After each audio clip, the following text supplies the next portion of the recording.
نحمده ونصلي على رسوله الكريم اما بعد. دا زمون دویم درس ته په مسله د دوه رکعات نفل کولو د ماخام د منځنه مخکي.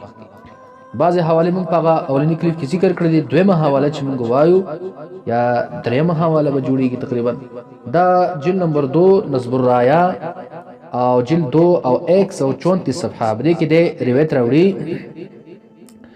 د حدثنا عبد الله بن بريدة عن أبيه قال رسول الله صلى الله عليه وسلم ورکو فرمایل ان عند كل اذانين ركعتين. فما بین د اذان او د اقامت کې نبی صلی الله علیه وسلم فرمایل چې د هر اذان او د اقامت په مابین کې 2 رکعات تموز کول پکار دي ما خل المغرب خو سوا د صلات مغرب نه. ما خام په مانځو کې د ماخام د اذان او د اقامت په مابین کې 2 رکعات نفل کول لري پکار. یعنی څنګه چې اذان د اقامت وشي نو بیا پس فرض کول پکار دي.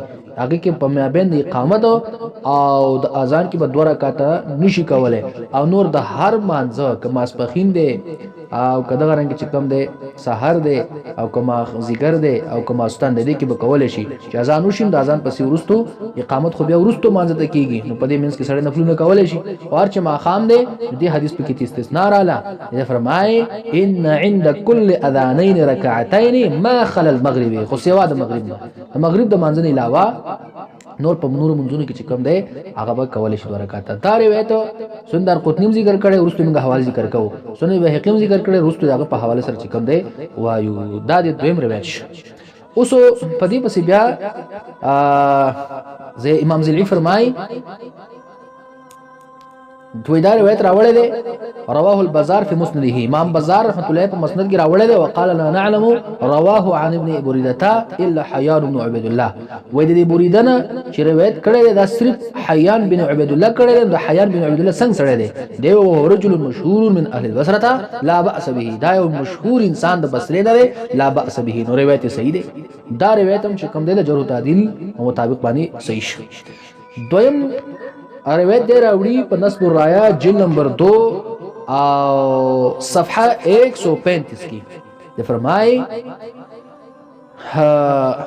عن رجل عن رجاء بن حيوتا عن جابر قال جابر له فرمایل سألنا نساء رسول الله صلى الله عليه وسلم. موږ تاسو کو د نبی اسلام د بیبيانو نه هل رأيتن رسول الله صلى الله عليه وسلم يصلي ركعتين قبل المغرب. اي تاسو لیدل چې نبی صلی الله علیه وسلم مبارک ته ماقام نماز نه مخکې 2 رکعات کړي. لکه مخکې فتح القدیر کې چې کوم د حواله پیش کړل یاد غره چې کوم د کتاب الاثار حواله پیش کړل شو چې نبی اسلام نه دي کړي. اوس د جابر لمو د تاسو کې د نبی اسلام د بیبيان نه چې تاسو نبی اسلام لیدل چې 2 رکعات کړي دي. فقلنا نو دی ویل لا موږ نه لیدل غیر ان ام سلمة ام سلمي ویل قالت او مالي دلله صلی الله ما عندي مرتان یو کړ نبی اسلام کړی دي ما خام نماز نه مخکې 2 رکعات. فسالته ما هذه الصلاه. خو ما نبی اسلام تاسو کو چې دا کوم نه تاسو کوي. نبی اسلام ته فرمایل نسيت ركعتين قبل العصر فصليتهم الان. ما زیګر د مانځنه مخکې ما 2 رکعات کول خو هغه معنی رشیو هغه مې اوس وکړل. نبی صلی الله علیه وسلم مبارک کوم چې کوم دی دا ندی کړی.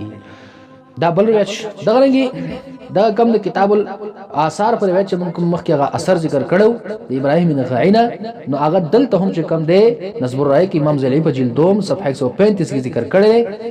د حماد بن ابي سليمان فرمای انه سأل ابراهيم النخعي عن الصلاه قبل المغرب. ابراهيم نخعي نه د تاسو کو چې مغرب د مخکې د کوم مونږ کول کې دا څنګه دی. قال فنهاه عنها دته منع وکړه وقال ان رسول الله صلى الله عليه وسلم وابو بكر وعمر لم يكن يصلونها.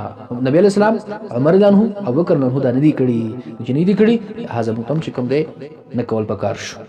دا بل حواله شو پته خبره چې دا 2 رکعات مخکې کول دا نشته. بل حواله چې موږ پېښ کوو هغه د البنايه شرح الهدايه د علامه عینی رحمت الله علیه جلد 2 او داغه چې کوم دی صفحه 78 ده. جلد 2 صفحه 78 پدې کې د هدايه د عبارت ته چې ولا يتنفل بعد الغروب قبل الفرض. د غروب نه پس او د ماخام منځنه مخکې دا رکعات په نشي کولای. او بیا ولا دلیل پیش کړل لما فيه من تاخير المغرب. ځکه دې کې تاخير د مغرب دی او تاخير د مغرب چې کنه مکروه دی نو فیکره ما يكون سبب تاخير. تاخير د مغرب مکروه دی او هغه شی چې هغه سبب دی تاخير د مغرب د پاره هغه به هم چې کوم مکروه وي لکه هغه صلاتي دغه 2 رکعات نه پل کول شو. بیا امام عینی رحمت الله علیه فرمای فین قلتا کشرت تی اعتراض وکي چې د ابن عباس رضی الله عنه خو روایت راغله ده چې کان المؤذن اذا اذن قام الناس من اصحاب رسول الله صلی الله علیه وسلم چې مؤذن بکله اذان کو نبی اسلام صحابه کرام پورته شول ما خام پټم باندې دوه رکعات وکول نو قلتو د دې جواب کوي حمل ذلك على ان اول الامر ودا په دې باندې حمل کول شي چې دا په اول امر کې وو قبل النهي چې نبی اسلام دا نه نو کړي او قبل ان يعلم ذلك رسول الله صلی الله علیه وسلم منهم یا دا چې نبی اسلام ورته د حالات پته نه و چې دوی څه کوي یا خدا شو چې دا اول وحلت کې شوی دی ورستو بیا منه شوی دا او یا دا چې نبی اسلام ته اصحاب کرامو د عمل هغه پته نه و وقال ابو بکر بن العربي اختلف الصحابه فيها صحابه کرام د اختلاف کړي ولم يفعله بعدهم احد بیا ورستو کوم صحابه کرام دا نه کړي امام نخعی ذکر کوي چې د فرمای انها بدعه دا بدعت وقال عميرته كان ذلك في اول اسلام اول وخت اسلام کې وېدا وو عميره فرمای ولل يعرف خروج الوقت المنهي عنه د دې لپاره چې پته ولګي چاو د مازیګر منځ نه ورستو خو منهي نه هو اخی کنه پای کې مونږ نه کیږي نه ناروا ده نو چې د مازیګر مونږ ختم شي ټیم دغه ختم شي او د ماقام مونږ داخل شي نو دغه کې بیا منهي نه هو ختم شي نو په دې کې به دوه رکعات مونږ کېدو د دې لپاره چې او هغه من مونږ چې کوم من ټیم د منځ هغه اوتلو منهي هو اوتلو او څه کوم نه مونږ جایز دی د دې لپاره په اول اسلام کې بدا کېدل بیا دا پرې خو درې شو نو درې وجه شولې درې وجه اول دا چې دا اول دور کې بیا ورستو ختم شو منسوخ شو دویمه دا چې نبی اسلام مبارک صحابه کول نبی اسلام ته پته نه و دریمه دا چې په اول وخت اسلام کې بدا کېدل دې د پاره چې هغه خروج د وخت منهي نه هو تر معلوم شي ثم امروا بتعجيل المغرب بیا نبی اسلام مبارک امر کو په تعجیل د مغرب سره چې ماقام منزر کوي اول وخت کې کوي او په دې ډیر شي احادیث د کاغذ ذکر کومه دغه د کتابونو د